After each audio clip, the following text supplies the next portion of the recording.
Oi gente, bem-vindos ao Bruxa Má do Sul, eu sou a Gil Seco e eu me senti burra lendo Leopardo Negro e Lobo Vermelho.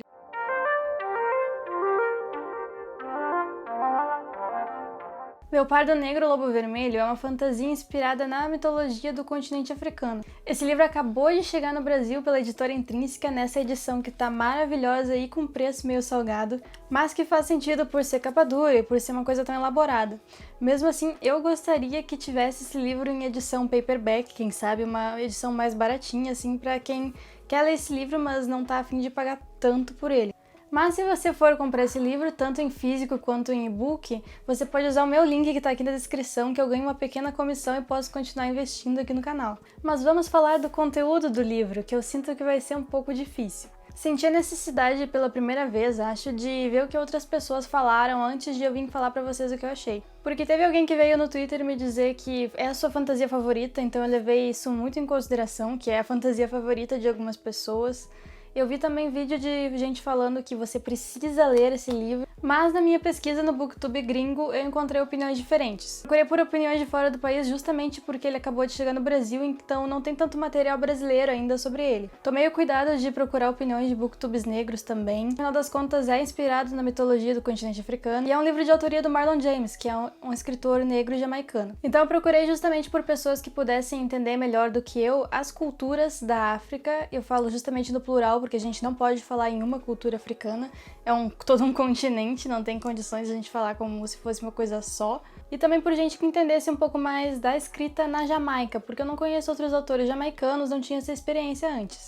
Nessa pesquisa descobri que vários booktubers gringos que eu curto muito e cuja opinião eu respeito ficaram decepcionados com esse livro. Porém, ele chegou no Brasil com muita hype e eu tava bastante animada por ele ser uma fantasia que parece diferente. Justamente porque ela não é da Europa nem dos Estados Unidos, é uma coisa que a gente não costuma ver no gênero da fantasia, que vive muito centrado nesses dois lugares. Mas vamos começar pela sinopse. Nosso personagem principal é conhecido como Rastreador e a gente acompanha a vida dele desde criança. Alguns momentos são confusos e eu não sei se eu entendi tudo muito bem direito, teve uma parte ali que eu me dei uma perdida, tive que voltar pra ver se eu entendia melhor e fiquei um pouco na dúvida, mas acho que no final das contas eu peguei. Lá pelas tantas ou pelas muitas começa a história propriamente dita. Foi uma sensação parecida com As Mentiras de Locke Lamora, que eu li recentemente também, vou deixar aqui pra vocês nos cards a resenha que eu fiz, que também é um livro que eu não entendi bem qual era a história até chegar nos 30% dele, e aconteceu a mesma coisa aqui. Quando a gente finalmente encontra o rastreador já adulto, a gente fica sabendo que ele ganha vida com o seu nariz.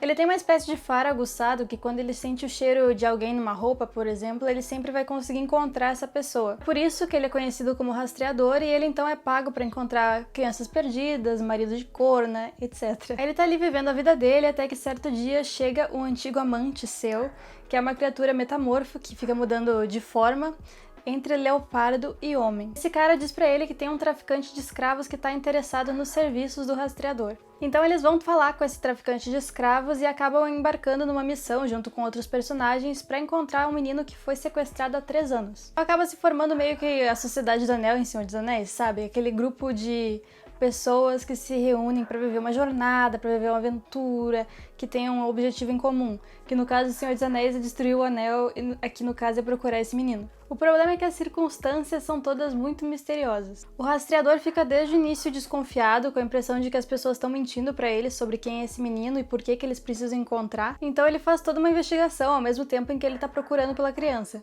Os pontos positivos para mim foram os seguintes. Eu gosto justamente disso de não saber em quem você pode acreditar, de cada personagem ter os seus próprios interesses, as suas próprias histórias paralelas. Embora a gente só tenha o ponto de vista do próprio rastreador aqui na narrativa, que é diferente de outros livros, como As Crônicas de Gelo e Fogo, por exemplo, em que você tem o ponto de vista de cada personagem narrado de forma diferente. Aqui isso não acontece, mas a gente tem essa ideia de que cada pessoa está por si. Eu também gosto da coisa toda da investigação, de o rastreador ter que descobrir qual que é a verdade, isso foi uma coisa bem interessante na história. Também, como eu já comentei antes, eu acho muito legal a gente ter a presença de uma mitologia diferente do que a gente costuma ver nessas histórias de fantasia. E eu acho muito legal pra gente ter um incentivo que as pessoas leiam autores de fora do normal, que é aqui América do Norte, Europa. É legal a gente ter autores da África, da Ásia ou da própria América do Sul, que a gente conheça uma literatura diferente. A gente também tem aqui toda uma questão de representatividade, eu imagino que vocês já pensem que tem representatividade negra, por ser uma história que se passa num continente africano fictício, mas também a gente tem muita representatividade LGBT. Então quase todos os personagens são negros. Tem um personagem que ficou um pouco na dúvida pra mim, porque se fala que ele tem a pele mais clara, e eu vi algumas pessoas na internet que interpretam ele como uma pessoa branca, mas eu tinha ficado com a impressão, na verdade, de que ele seria árabe, indiano, algo do tipo, porque ele menciona ter vindo do leste. Então eu fiquei imaginando que se a história está se passando numa África fictícia, o lugar que ele veio do leste seria uma Ásia fictícia. E o próprio personagem principal gosta de homens, o que é uma coisa que a gente não tem tão presente no cenário da fantasia. Não de forma escancarada, pelo menos, porque, por exemplo, a gente tem as Crônicas de Gelo e Fogo, como eu já mencionei anteriormente, existem relações homossexuais, mas elas não ficam tão claras. É muito mais claro quando você assiste a série Game of Thrones, porque no livro é tudo muito mais sutil e é muito diferente do que acontece aqui. A escrita eu achei mais parecida com Gabriel Garcia Marquez do que com nomes da fantasia propriamente dita. E descobri na internet que eu não fui a única pessoa a ter essa percepção. Tanto a escrita quanto a maneira de contar a história me lembram muito o realismo mágico latino-americano, lembrando que a Jamaica, claro, faz parte da América Latina, mas eu fiquei um pouco surpresa porque eu costumo ver esse tipo de escrita na literatura em português e principalmente na literatura em espanhol, e não muito na literatura em inglês. Não me surpreenderia nem um pouco descobrir que Marlon James adora 100 Anos de Solidão. Depois de ter lido o livro, eu fui pesquisar um pouco sobre o autor e encontrei uma entrevista dele para o New York Times. Uma das perguntas era que autores ele convidaria para um jantar literário, e uma das respostas que ele deu foi justamente Gabriel Garcia Marquez. Então eu acho que a minha impressão estava correta. Outros dois fatos muito aleatórios dessa entrevista que eu achei interessantes foram, primeiro, que ele adora Minha Irmã, uma Serial Killer, que a gente vai ler esse mês do projeto do Carna Thriller, em breve, vem aí. E ele também não gosta do Morro dos Ventos Uivantes, assim como eu, que não consigo entender por que as pessoas gostam tanto desse livro. Então ele ganhou uns pontos comigo aí nessa avaliação. Vocês podem reparar que essa é a capa daquela época que Crepúsculo tava na moda e todas as capas estavam vindo assim. Vou deixar o link da entrevista aqui na descrição caso vocês queiram ler. Mas já que estamos falando da escrita positivamente, eu vou aproveitar e já começar os pontos negativos pela própria escrita. Porque embora eu tenha curtido a referência ao realismo mágico e à literatura latina, e eu tenha curtido o quanto ele soa poético, eu tenho críticas a exatamente isso também, porque ele acaba sendo um pouco maçante do meu ponto de vista. Eu tenho dificuldade de encontrar exatamente o motivo disso, mas eu diria que é porque é tudo muito, sabe? Muito. Quando tem uma coisa que é boa, mas tem simplesmente muito dela, porque são 782 páginas desse estilo rebuscado, dessa narrativa complexa, e começa a ficar cansativo. Eu peguei no sono várias vezes, é uma coisa que não costuma acontecer comigo, a menos que eu esteja no Kindle lendo no escuro. Eu costumo ter um ritmo acelerado de leitura, mas que poderia ser um pouco mais pausado numa literatura um pouco mais densa como essa daqui. Mas mesmo assim eu tava com muita dificuldade de terminar esse livro simplesmente porque eu pegava ele, começava a ler e de repente eu tava com sono. Você que tem insônia, eu tenho uma dica. Também acho que essa escolha por essa forma de narrar tão complexa, tão cheia de malabarismos de palavras, acaba deixando as coisas um pouco confusas às vezes. Então, embora soe muito bonito, eu não sei o quanto fica claro o que está acontecendo. Eu sinto que é como se a história fosse engolida pelo estilo do escritor, em vez de o estilo do escritor impulsionar a história. Se a gente parar pra pensar, o inverso do problema que eu tive com a última festa da Lucy Foley. Eu vou falar mais sobre Lucy Foley num vídeo que eu vou fazer só sobre os livros dela, mas se você já assistiu o meu vídeo das leituras do Carna Thriller, você sabe já algumas das minhas primeiras impressões, porque eu comecei por ele. E eu critiquei a última festa da Lucy Foley porque eu tava achando a escrita dela com um estilo muito genérico. Ele soava muito como um livro best-seller qualquer que não tinha um pensamento por trás das palavras. E ao contrário disso, agora eu tô aqui criticando Marlon James por colocar tanto estilo em Leopardo Negro, Lobo Vermelho que a história se perde um pouco. Em um certo ponto eu tava revirando os olhos para algumas construções que ele faz, porque começou a chegar perto do final, eu não aguentava mais, eu não sabia mais se eu me importava com o final da história. Então eu acho que é um livro que mira no artístico e ele atinge esse objetivo. Eu não estou dizendo que ele não atinge, ele realmente é um livro artístico, é um livro que soa como arte, ele soa muito bonito, ele soa como uma poesia. E ele soa como uma coisa que se encaixa muito bem tanto no gênero da fantasia quanto no realismo mágico, que algumas pessoas argumentariam que é como se fosse parte da fantasia. Mas, por excesso, eu acho que ele acaba soando pretensioso e honestamente um pouco chato. Isso me deixou triste porque tem vários elementos da mitologia africana que o Marlon traz que são muito legais pra fantasia, que são muito diferentes do que a gente está acostumado a ver, e eu queria muito que esse livro funcionasse. Mas a mesma escrita que eu tava achando tão bonita lá no início atrapalhou a minha experiência no final das contas. Outro ponto que eu elogiei antes foi a representatividade LGBT no livro, que eu continuo achando uma coisa legal. Mas eu acho que, assim como outras fantasias adultas, esse livro se apoia muito no sexo. Eu acho muito interessante o personagem principal gostar de homens e aparecer tanto assim que ele gosta de homens, porque eu me lembro do tempo em que era uma coisa muito inovadora que um personagem fosse gay lá em Instrumentos Mortais da Cassandra Clare, que é lá início dos anos 2000 ou 2010, alguma coisa assim, que não era tão comum ainda ter um personagem assim nos livros de fantasia, que é um gênero cheio de preconceitos ainda. Porém, eu odeio quando a fantasia adulta se apoia tanto no sexo. Tipo a série de Game of Thrones, que é inspirada nas Crônicas de Gelo e Fogo, do George Martin. Eu já mencionei essa série antes aqui nesse vídeo. Eu falo dela justamente por ser uma coisa que todo mundo conhece, em geral, da fantasia. Mas o caso da série é que eles começaram a inventar várias cenas que não existiam nos livros. Pra mim começou a parecer uma coisa exagerada.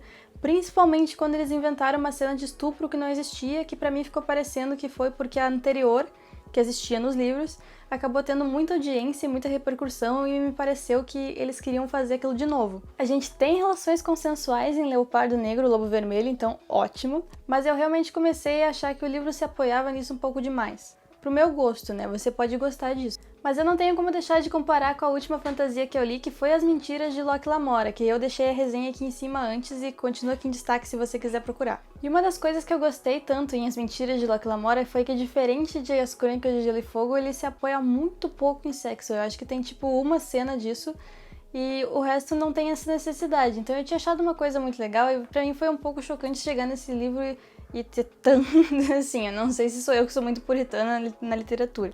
Mas eu gostei das Mentiras de Locke Lamora porque, em geral, a gente tem fantasias escritas por homens, que são a maioria delas, e tem sempre aquele personagem que é o cara que todas as mulheres querem ficar com ele, todas querem dormir com ele, e eu acho isso sempre um saco, alô Geralt. E aí pra mim acaba que a diferença em Leopardo Negro e Lobo Vermelho é que a pessoa com quem todo mundo quer dormir é um cara que gosta de caras, em vez de ser uma pessoa tipo o Geralt de Rivia de The Witcher, que atrai todas as mulheres. Acaba sendo meio que a mesma coisa pra mim. Mas, de novo, eu acho muito interessante que o personagem principal é da forma que ele é LGBT. Acho que é uma coisa que a gente não costuma ter em nenhum gênero, mas que tá melhorando com o passar dos anos, e é muito legal ver isso na fantasia. Mas esses são os pontos principais. Fora isso, eu notei um pequeno problema de tradução, eu acho, porque tem um personagem que é um Ogo é basicamente um cara muito grande, e em alguns momentos logo que ele aparece, ele é chamado de Sadogo, e depois isso muda pra Tristogo, e eu fiquei um pouco confusa pensando, pera, quantas pessoas tem nessa cena? Não sei quem é quem, não sei quem é esse cara, e até que eu finalmente percebi, esse Ogo é conhecido por ser um personagem muito melancólico, então por isso ele começou a ser chamado de Tristogo, que vem de Ogo triste. E, portanto, aparecia como Sadogo porque é Sad Ogo, que em inglês seria Ogo triste. Então, por isso eu acho que é um erro de tradução e que acabou deixando um pouco confuso essa parte ali. Outra coisa que eu achei é que o rastreador pareceu um pouco burro na hora de concluir a investigação dele, porque a gente estava lá quando ele estava descobrindo a coisa toda e achando os registros e tudo mais. Não quero dar spoiler, então não vou explicar muito. Mas eu fiquei com a impressão de que ele tinha descoberto, assim como eu tinha descoberto, quem era o menino. Mas aí quando finalmente é revelado pra todo mundo, a gente tem o rastreador parecendo surpreso. E eu fiquei, como assim você tá surpreso? Foi justamente com ele que nós descobrimos o que estava acontecendo. Descobri enquanto eu tava lendo o livro que ele é parte de uma série. Eu jurava que ele era uma fantasia única que funcionava sozinha, mas não. Até dá pra ler sozinho, ele tem mais ou menos um desfecho, mas não completamente, porque tem mais coisas que ficam pra acontecer depois. Inclusive, fiquei com a impressão de que esse livro é meio que uma introdução pra alguma coisa mais complexa no futuro, que pode envolver muito mais em larga escala os dois reinos que aparecem aqui. Acho que eles podem até ser mais interessantes do que esse livro foi pra mim. Mas eu tenho intenção de continuar lendo os livros subsequentes? Não.